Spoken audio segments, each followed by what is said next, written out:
আসসালামু আলাইকুম। Welcome to Halkenstein. আজকে তোমাদের একটা গুরুত্বপূর্ণ বিষয় যেটা আমরা অনেক বেশি আমাদের মাথার মধ্যে ঘুরে। এইচএসসি স্টুডেন্টদের আসলে বেসিক্যালি সেটা হচ্ছে একদিন। দেখো আমি লিখছি একদিন পড়তে মন চায় না। করণীয়টা কি আসলে? এটা আমাদের সবার ক্ষেত্রেই ঘটেছে।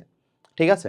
তো আমরা যখন বেসিক্যালি ইন্টারমিডিয়েট লাইফে ছিলাম, তখন আমাদের সাথেও সেম জিনিসটা হইতো যে আজকে আমি পড়ছি। ঠিক আছে? পরের দিন মনে হইতেছে, ইস!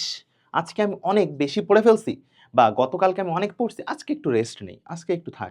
বা ডেটটা যদি শুরু হয়, ধরো তুমি পড়া শুরু করছো এমন এক তারিখ থেকে যে তুমি খুব একদম রুটিন মেইনটেইন করে চেষ্টা করছো যে তুমি একদম ১৩ তারিখ থেকে পড়া শুরু করতেছো।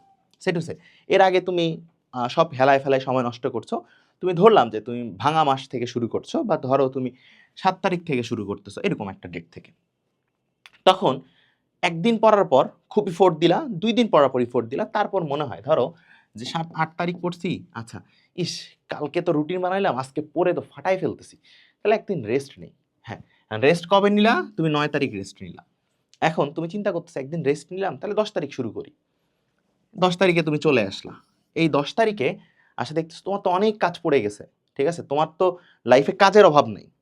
তোমাদের এইচএসসি স্টুডেন্টদের তো আসলে কাজের অভাব নেই। অনেক কাজ। ঠিক আছে? আ এটা করতে হবে, ওইটা করতে হবে। কাজের অভাব নেই। কিন্তু পড়ার সময় নেই। সবকিছুর সময় আছে, শুধু পড়ার সময় নেই।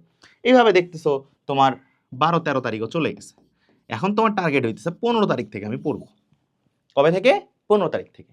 সো এই জিনিসগুলা আমাদের মধ্যে আমরা দেখে আসছি, আমরা ফিল করছি। তোমাদের ক্ষেত্রেও প্রবলেমগুলা সেইম। আসলে প্রবলেম সব ক্ষেত্রেই সেইম থাকে, খালি একটু আ চেঞ্জ হয়। যুগের মানে পরিবর্তনের সাথে, সাথে প্রবলেমগুলো একটু চেঞ্জ হয়। তো দেখো, তো আমরা যারা আসলে একদিন পড়ে পড়তে অনিচ্ছুক বা ১ দিন ২ দিন খুব পড়ে তারপর আসলে আর পড়তে চাই না, তাদের জন্য আজকে এই ভিডিওটা। দেখো, ১ম এ আমি লিখছি লক্ষ্য ছোট নিয়ে আসলে এগিয়ে যেতে হবে। এই লক্ষ্য ছোটটা আসলে কি? ধরো তুমি আজকে থেকে শুরু করছো। ধরো তুমি আজকে থেকে শুরু করেছো পড়াশোনা। তুমি ডিটারমাইন্ড যে তুমি পড়াশোনা শুরু করবা। ছোট লক্ষ্য থেকে এগোতে হবে। তুমি যদি ১ম দিনই টার্গেট নিয়ে ফেলো যে আজকে আমি ৮ থেকে ৯ ঘন্টা পড়বো। ৮ থেকে ৯ ঘন্টা বা ১০ ঘন্টা পড়বো। ঠিক আছে? একদিন পড়লা, তার পরের দিন পড়লা, তারপর কচু হবে। কিচ্ছু হবে না। তারপরে জাস্ট লিটারালি নাথিং, কিচ্ছু হবে না। এর জন্য তোমার যেটা ছোট লক্ষ্য নিয়ে আগাইতে হবে। ছোট লক্ষ্যটা কি ভাইয়া? ছোট লক্ষ্যটা হচ্ছে আমি ডেইলি টাইম ফেজটাকে ৩ ভাগে ভাগ করি যদি, ঠিক আছে? ৩ ভাগে। সকালে, দুপুরে আর রাতে। তো তোমাদের এটা তোমরা তোমাদের মতো করে সাজায় নিতে পারো। তোমাদের মতো করে সাজায় নিতে পারো। সেই ক্ষেত্রে আমাদের টার্গেট কি হবে? আমরা যদি সকালে ঘুম থেকে আর্লি রাইজার হই, সকালে আমরা চেষ্টা করব যে 1.5 আওয়ার্স যেন একটু পড়াশোনাটা করতে পারি সকালবেলা। ঠিক আছে? দুপুরবেলা আসলে হয়ে ওঠে না। দুপুরবেলা হয়ে ওঠে? হয়ে ওঠে না আসলে। কারণ গোসল থাকে, নামাজ থাকে, খাওয়া-দাওয়া থাকে। সো এরপরে তোমার টিউশন থাকলে তুমি টিউশনে যাও। অনেক কাজ থাকে। দুপুরবেলা হয়ে ওঠে না। তাহলে বিকাল বা সন্ধ্যার দিকে বেসিক্যালি তুমি চেষ্টা করবে 1 1/2 আওয়ার্স আগে পড়তে। ঠিক আছে? এরপরে রাতের বেলা যখন লেট নাইট হইতেছে ১১টা-১২টা তখন তুমি হচ্ছে 1 1/2 আওয়ার্স পড়ো। এটা হচ্ছে ইনিশিয়াল ফেজ এর ক্ষেত্রে।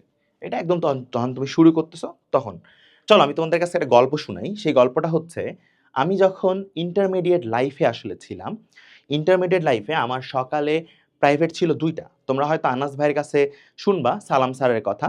তো আমি ফিজিক্স পড়তাম হচ্ছে সালাম স্যারের কাছে। ফিজিক্স পড়তাম হইতেছে সালাম স্যারের কাছে। আচ্ছা। তো আরেকদিন অল্টারনেটিভ ডেতে কেমিস্ট্রি প্রাইভেট থাকতো। সেটা হচ্ছে শফিকুল স্যার। আমরা পড়তাম আরকি। ঠিক আছে? তো এখন কথা হচ্ছে যে সালাম স্যারের প্রাইভেটও ছিল সকাল ৭ টায়, শফিকুল স্যারের প্রাইভেটও ছিল সকাল ৭ টায়। শীত, গরম, বর্ষা বলে কোনো কিছু নাই। ৭ টা মানে ৭ টা। ঠিক আছে? তো এই যে সকাল ৭ টায় হইতেছে আমরা প্রাইভেটে যাইতাম। ৭ টার পর থেকে এসে আমি বেসিক্যালি ধরো ৭ টা থেকে আমার ৮:৩০ পর্যন্ত প্রাইভেট। বাসায় আসা পর্যন্ত। এরপরে নাস্তা-টাস্তা করে, ঠিক আছে? আমি একটা কাজ করতাম কি জানো? আমি ১০টা থেকে একদম ১টা ৩০ পর্যন্ত একদম টানা পড়াশোনার চেষ্টা করতাম। যেটা যেদিন ধরো ফিজিক্স পড়ে আসছি, আমি ফিজিক্সটা পড়তেছি। কেমিস্ট্রি পড়ে আসছি, আমি কেমিস্ট্রিটা পড়তেছি। স্যার যেটা পড়াইছে আমি সেটাই পড়তেছি। এর বাহিরে কোনো কিছু আমি করতেছি না।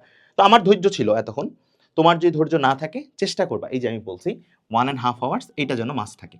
তাহলে কি হবে দেখো, তুমি 8, 9, 10 ঘন্টার টার্গেট নিয়ে যদি পড়ো, তাহলে তোমার অ্যাচিভমেন্টটা কিন্তু এত বেশি হচ্ছে না। কিন্তু তুমি যদি টাইম শিডিউলটা একটু ভাগ ভাগ করে নাও, তুমি যদি সকালে 1.5 ঘন্টা বা 2 ঘন্টা পড়ো, বিকালের দিকে বা সন্ধ্যার দিকে আবার 1.5 ঘন্টা পড়ো, একটু রাতে সন্ধ্যার দিকে 1-1.5 ঘন্টা পড়লা, ধরো তুমি 7টায় পড়া শুরু করছো। 7টা, 8টা, 8:30টার মধ্যে তুমি শেষ করলা, 1.5 ঘন্টা পড়ছো। এরপর একটু রেস্ট নাও। তারপরে হচ্ছে আবার 10টা থেকে শুরু করো, খাওয়া-দাওয়া করে, নামাজ কালাম পড়ে 10টা থেকে 12টা পর্যন্ত পড়ে তুমি ঘুমায়ে যাও। বিষয়টা হচ্ছে তো এরকমই, তাই না? তাহলে তুমি কি করতে পারতেছো? তুমি দেখো 4.5 ঘন্টা ইনিশিয়াল শুরু করতেছো, তুমি শুরুতেই 4.5 ঘন্টা করে ডেইলি পড়াশোনা শুরু করতেছো। তাহলে তুমি যখন দেখতেছো যে তোমার গ্রাফ যদি স্টাডির এটা হয়, তুমি আজকে দেখতেছো তুমি 4.5 ঘন্টা পড়ছো, কালকেও 4.5 ঘন্টা পড়ছো। তারপরের দিনও আচ্ছা আমি যদি গ্রাফটা এইভাবে না আঁকি, এইভাবে আঁকি, 4.5 ঘন্টা করে পড়তেছো। ঠিক আছে? এখন তোমার তো ইচ্ছা করবে যে আজকে একটু বেশি পড়ি। অবশ্যই ইচ্ছা করবে। এরপর আবার ধরো যে টাইমটা বাড়াইলা 5 ঘন্টা। এখানে ছিল তোমার 4.5 ঘন্টা, এখানে তুমি 6 ঘন্টা করলা। এরপর তুমি কনস্ট্যান্ট আবার 6 ঘন্টা পড়তেছো।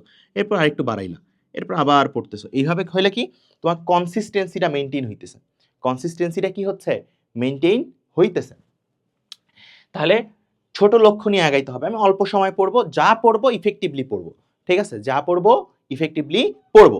এখন আসো, পরে যেটা বলা হইছে সেটা হচ্ছে কি 5 মিনিট রুল ইউজ করতে। 5 মিনিট রুলটা আসলে কি? 5 মিনিট রুলটা হইতেছে তুমি যখন টেবিলে বসবা, তোমার পড়ার টেবিলে, অবশ্যই আমি পার্সোনালি সাজেস্ট করব যে পড়ার টেবিলে বসেই যেন তুমি পড়াশোনাটা অ্যাকচুয়ালি করো। কারণ আমরা অনেকেই আসলে করি কি বিছানায় হেলান দিয়ে পড়ি, ঠিক আছে? আবার কি দেয়ালে হেলান দিয়ে পড়ি। সো এটা আসলে প্রপার ওয়ে না। প্রপার ওয়ে না কেন? যখন তুমি বাসায় বিছানায় পড়ছো, তখন তুমি কুঁজো হয়ে পড়ছো। ঠিক আছে? লাইক এইভাবে। বই সামনে এইভাবে লিখছো। সো এটা তোমার ব্যাকে প্রেশার দিতেছে। ব্যাকে পেইন করবে পরবর্তীতে। এর জন্য তোমার কি করা উচিত? তোমার টেবিলে বসে পড়াশোনাটা করা উচিত। তাহলে কি হবে? তোমার বডিটা একদম পারফেক্ট স্ট্রাকচার থাকবে যেখানে তুমি আসলে পড়াশোনাটা করতেছো, মানে যখন পড়াশোনাটা কিভাবে করার দরকার। তো এইখানে দেখো 5 মিনিট রুলস কিভাবে ইউজ করবা? ধরো তুমি টেবিলে বসছো, সামনে তোমার ফোন, ল্যাপটপ, যদি তুমি অনলাইনে ক্লাস করো তাহলে শুধু laptop, all the notifications should be silent বা মিউট। ঠিক আছে? যেন তোমার ফোনে কোনো নোটিফিকেশন বা ল্যাপটপে নোটিফিকেশন না আসে।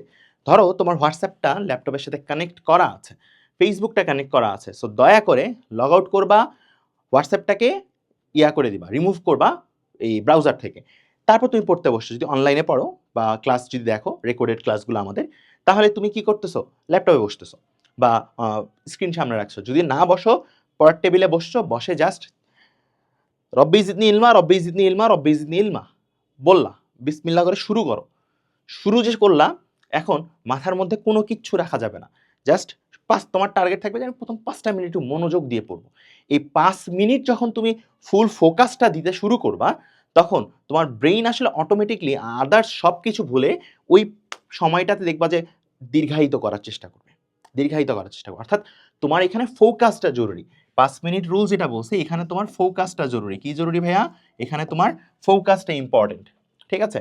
তো ফোকাসটা ধরে রাখতে হবে। ধরো তুমি খুব মনোযোগ দিয়ে জিনিসটা পড়ছো। ধরো তুমি পড়তে, পড়তে কোনো একটা জিনিস পারছো না। যেমন ধরো তুমি প্রান্তবেগের ইকুয়েশনটা তুমি বুঝতে পারছো না। ঠিক আছে? তুমি এটা নোট করো। জাস্ট সাইডে একটু সাইড নোট করো যে আমি প্রান্তবেগ বুঝি নাই। বা আমি ডিডিএক্স, আমি যদি ডিডিএক্স নিচে যদি আমার কসের সাপেক্ষে দেওয়া থাকে, তাহলে কসের সাপেক্ষে যদি আমাকে এইভাবে ডিফারেনশিয়েট করতে বলে, আমি এটা বুঝতেছি না। তাহলে কি হবে? তুমি জাস্ট একটু লিখে রাখো। এর কারণটা কি? ধরো তুমি পড়তেছো, তুমি যেটা পারতেছো না এটা লিখে রাখছো। এরপরে তোমার পড়ার টাইমটা যখন শেষ হবে তখন তুমি আসলে এটা সলভ খুঁজো। যে এটা আসলে কিভাবে হবে? বা তখন তুমি করতে পারো। কিন্তু তখন তোমার টাইমটা হচ্ছে কি একটার দিকেই একদম ফ্লোটা হইতে থাকবে যে আমি শুধু এটাই ফোকাস করতেছি। অন্য কোনো কিছুতে আমি আগাইতে পারতেছি না। সো এটা নোট করে রাখো। পরবর্তীতে তোমার ওই চ্যাপ্টারটুকু যখন শেষ হবে তখন ডাউট সলভে এটা তুমি করো। বুঝতে পারছি? তো এটা হলো 5 মিনিট রুলস। অর্থাৎ প্রথম 5 মিনিট খুবই বেশি ফোকাসড হয়ে পড়াশোনাটা আমার শুরু করতে হবে। এরপরে দেখো ভাইয়া লিখছে যে বিরতির কারণ খুঁজে বের করতে। এটা আসলে গুরুত্বপূর্ণ। পড়তে বসলাম মাত্র 10-15টা মিনিট হইছে, একটা ফোনের নোটিফিকেশন আসছে, চাত করে উঠে চলে গেলাম যে নোটিফিকেশন আসছে, আরে যাইতে হবে। বিরতির এক্সাক্ট কারণ খুঁজে বের করবা। তোমার এখন কাজ হচ্ছে কি পড়াশোনা করা। ইন্টার লাইফে পড়াশোনা করতে হবে। কারণ তুমি পড়াশোনা করছো না এর মানে এই না যে তোমার যারা কম্পিটেন্ট, তোমার কম্পিটেন্ট কে? অ্যাডমিশন টেস্টে গিয়ে তোমার কম্পিটেন্ট, ধরো তুমি এইচএসসি পরীক্ষায় তোমার কম্পিটেন্ট হচ্ছে তোমার বোর্ডের লোকজন। কিন্তু যখন তুমি অ্যাডমিশন টেস্টে যাবা তখন তোমার কম্পিটেন্ট তো থাকবে নটরডেম কলেজের পোলাপান, তোমার কম্পিটেন্ট থাকবে ভিকারুননিসা কলেজের পোলাপান, তোমার থাকবে হইতেছে আজিজুল হক কলেজের পোলাপান, তারপর হচ্ছে কি সৈয়দপুর গভর্নমেন্ট সায়েন্স কলেজের পোলাপান। তাহলে তোমার কম্পিটিশনটা হবে সব ভালো কলেজের পোলাপানদের মধ্যে। তখন তুমি কিভাবে সার্ভাইভ করবা? তারা তো সময় নষ্ট করছে না, তাহলে তুমি কেন নষ্ট করবা? তোমাকে এমন মানুষ হতে হবে যে তুমি অল্প পড়ো কিন্তু বেস্ট আউটপুটটা অন্তত বের করে তো নিয়ে আসতে হবে। তো তুমি পড়তে পড়তে যদি উঠেই যাও বিরতি নিতেই থাকো, তাহলে কি লাভ হবে? কোনো লাভ আসলে হবে না। কারণ তুমি যে রিডেমশনটা নিয়ে পড়াশোনা শুরু করবা, যখন তুমি বারবার করে উঠবা তখন তুমি দেখবা যে তোমার সেই রিডেমশনটা আর নাই, সেই রিডেমশনটা তুমি হারায় ফেলছো, সেই ফোকাসটা তোমার আর আসবে না। বুঝাতে পারছি? এরপরে দেখো, মানসিক প্রেশার, মেন্টাল স্ট্রেস কমাইতে হবে। মানসিক প্রেশার রাখা যাবে না। তুমি এখন যেই পর্যায়ে আছো, তুমি একটা এইচএসসি স্টুডেন্ট, তোমার এত মেন্টাল প্রেশার কেন থাকবে? তোমার কাজ হয়ে গেছে কি, তোমার অ্যাট দিস মোমেন্ট তোমার কাজ হচ্ছে তুমি খাবা, পড়াশোনা করবা, ফ্যামিলিকে টাইম দিবা, বন্ধু বান্ধবের সাথে একটু ঘুরবা, আড্ডা দিবা, এই তো, এটাই তো হচ্ছে তোমার কাজ এই সময়। এখন তুমি যদি এইটা বাদ দিয়ে চিন্তা করো যে ওই বন্ধুর মারামারি লাগছে, গ্যাঞ্জাম লাগছে, ওইখানে আমার যাইতে হবে, তোমার টেনশন হইতেছে যে আমার গার্লফ্রেন্ডের ব্রেকআপ আমার সাথে হইতেছে, কেন হবে? এই সব আলতু ফালতু আজগবি টেনশন যেটা তোমার লাইফে পার্মানেন্ট না, যেটা তোমার লাইফে পার্মানেন্ট না। বন্ধুদের ক্ষেত্রে যদি খুব ক্লোজ বন্ধু হয় সেটা আলাদা কথা, আদারওয়াইজ বন্ধুর ফেস কিন্তু দেখবা যে লাইফে ধীরে ধীরে ধীরে ধীরে চেঞ্জ হইতে থাকবে, এটাই স্বাভাবিক। আমরা দেখছি যে হচ্ছে আমাদের স্কুল লাইফে, কলেজ লাইফে অনেক ফ্রেন্ড ক্লোজ ছিল, এরপরে হচ্ছে আমরা যখন অ্যাডমিশনের পর দেখলাম যে ইঞ্জিনিয়ারিংয়ে, মেডিকেলে হয়ে গেল, অনেকের হইতেছে ভার্সিটিতে হয়ে গেল, ইঞ্জিনিয়ারিংয়ের একটা আলাদা গ্রুপ হয়ে গেল, টু বি অনেস্ট মেডিকেলের একটা আলাদা গ্রুপ হয়ে গেল। আবার দেখবা যে মেডিকেল ইঞ্জিনিয়ারিং পোলাপানগুলো একসাথে ঘুরতেছে, আবার ভার্সিটির পোলাপানগুলো আলাদা গ্রুপ করে ঘুরতেছে। সো এই ফ্রেন্ডটাই ফ্রেন্ড না, পরে ফেজে চেঞ্জ হইতে থাকবে। সো যেইটা তোমার ফিক্সড না, সো সেটার জন্য তুমি কেন টাইম ওয়েস্ট করবা? এখন তোমার গার্লফ্রেন্ড তোমার জন্য তো ফিক্সড না, এখন তুমি কেন এইগুলার রিলেশনের প্রতি এখন এত বেশি এফোর্ট দিবা? ওয়াই? যেটা তোমার পার্মানেন্ট সেটার প্রতি তুমি এফোর্ট দাও। এখন পড়াশোনা করবা, এটা তোমার লাইফের অ্যাচিভমেন্ট হিসেবে থেকে যাবে, তাই না? তাহলে মানসিক প্রেশার কমাইতে হবে, ডিপ্রেশনে থাকা যাবে না। ধরো তুমি ডিপ্রেশনে আছো, অন্য অনেক কারণ হইতে পারে, অনেকের হচ্ছে ফ্যামিলি প্রবলেম থাকতে পারে, সেটা থেকে ওভারকাম করতে হবে। ওভারকাম না করলে আসলে তুমি যাই করো না কেন, দিন শেষে মেন্টাল হেলথ যদি তোমার ভালো না থাকে, কোনো কিছুই আসলে তোমার ভালো লাগবে না। কথা বুঝতে পারছি? তাহলে কি মানসিক প্রেশারটা কমাইতে হবে, একটা রুটিনে ফোকাস দাও। রুটিনে ফোকাস তুমি আসলে কখন দিতে পারবা? রুটিনে ফোকাস আসলে তুমি ঠিক তখনই দিতে পারবা যখন শুরুর দিকে ছোট লক্ষ্য নিয়ে যখন তুমি আগাইতে যাচ্ছ, তুমি দেখতেছো যে তুমি 7 দিন কন্টিনিউয়াস, 15 দিন কন্টিনিউয়াস ছোট ছোট টার্গেট নিয়ে পড়াশোনাটা করছো, অর্থাৎ ডেইলি 4.5 আওয়ার্স, ডেইলি 6 আওয়ার্স, এইভাবে তুমি পড়াশোনাগুলো করছো। তারপরে তুমি একটা রুটিন করবা। তারপরে তুমি কি করবা ভাইয়া? রুটিন করবা। সেই রুটিনে তোমার মেইনটেইনটা কিভাবে হবে জানো? ধরো তুমি আজকে রুটিন করছো যে তুমি আজকে ফিজিক্সের এইটুকু চ্যাপ্টার পড়বা, এর পরের দিন এটা, ধরো আজকে সেই রুটিনটা মেইনটেইন হইল না, না হইলে নাই, এটা পরে পড়বা, কিন্তু পরের দিন যেটা আছে সেটা অবশ্যই অবশ্যই তোমাকে পড়তে হবে। পরের দিন যেটা আছে এটা অবশ্যই অবশ্যই তোমাকে পড়তে হবে। মানে আজকে রুটিনটা তুমি ব্রেক হইছে, এর মানে এই না যে তুমি এই রুটিনটা কালকে থেকে আবার ব্রেক করবা না। কালকে যে রুটিন আছে সেটা সেভাবেই চলতে থাকবে। আজকে যে পড়াটা গ্যাপ হইছে, এই গ্যাপ হওয়া পড়াটা তুমি পরে অন্য একদিন শিফট করবা। অন্য একদিন ধরো যে কোনো একটা পড়া আছে, কম আছে, তার সাথে মিলাই নিবা। কিন্তু রুটিন যখন করে ফেলবা তার সাথে অ্যাকচুয়ালি কোনো প্রকার কম্প্রোমাইজ তোমরা করবা না।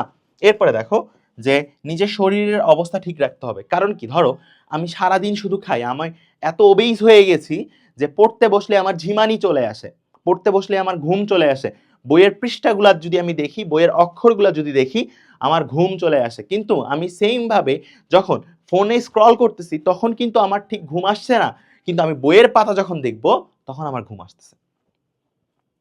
কারণ কি জানো? কারণ হচ্ছে আমাদের শারীরিকভাবে আমরা যদি ফিট না থাকি, অর্থাৎ আমি যদি ওবেইজ হই, আমি যদি অত্যধিক মোটা হয়ে যাই, মানে আমার হাইটের অনুপাতে, পড়তে বসলে দেখবা তখন ঝিমানি আসতেছে, ঘুম আসতেছে, ভালো লাগতেছে না। কিছু ব্যতিক্রম আলাদা আছে, অনেকে জেনেটিক্যালি ওবেইস, সেটা আলাদা বিষয়। কিন্তু তুমি যদি খাওয়া দাওয়া করে বেশি মোটা হয়ে যাও, দেখবা যে তোমারই অস্বস্তি লাগতেছে। এই জন্য you have to be fit physically.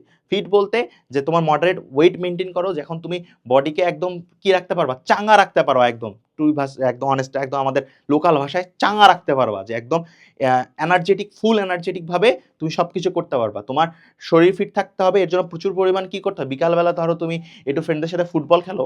Intermediate লাইফে আমি পার্সোনালি যেই পরিমাণ ফুটবল খেলছি, আমি আমার পুরো লাইফে এত পরিমাণ ফুটবল খেলিনি। আমি ফুটবলে খেলতাম ডিফেন্ডে, ঠিক আছে, বিকাল হইলেই স্কুলের তো মাঠটা ছিল, এখানে খেলতাম, নাহলে কলেজ মাঠে খেলতাম বা কলেজের টিমে খেলছি আমরা। সো এই যে বিষয়টা, তো ফিট থাকতে হবে, প্রচুর খেলাধুলা করতে হবে, সেটা হচ্ছে বিকালবেলা। এমন না যে সারাদিন খেলে বেড়াবা, এরকম না, বিকালবেলা একটা টাইমে খেলাধুলা করতে হবে।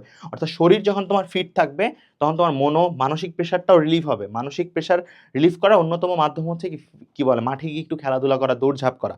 তাহলে এই যে জিনিসগুলো তোমাকে বলা হইলো, যে একদিন যদি পড়ে তোমার যদি পড়তে না ইচ্ছা করে, তুমি যে এই জিনিসগুলো সিম্পল ফলো করো, যে তুমি কি ফলো করতেছো, তুমি ফলো করতেছো ছোট লক্ষ্য নিয়ে আগাচ্ছ, 5 মিনিট রুল তুমি ফলো করছো, তুমি তোমার বিরতির কারণগুলো এক্স্যাক্ট খুঁজে বের করছো, যে তুমি আসলে এই যে টাইমটাতে ব্রেক নিচ্ছ, তুমি কেন টাইমটাতে প্রপার ব্রেক নিচ্ছ, এই ব্রেক নেওয়াটা তোমার জরুরি নাকি জরুরি না, তোমাকে এটা আসলে খুঁজে বের করতে হবে। এরপরে মেন্টাল স্ট্রেস কমাইতে হবে। তুমি যত ধীরে ধীরে মেন্টাল স্ট্রেস কমাবা, তোমার ফোকাস তত বাড়তে থাকবে। তাহলে এই ছিল আজকের ভিডিওতে, দেখা হবে অন্য কোনো ভিডিওতে। ভালো থাকো, সুস্থ থাকো, আল্লাহ হাফেজ।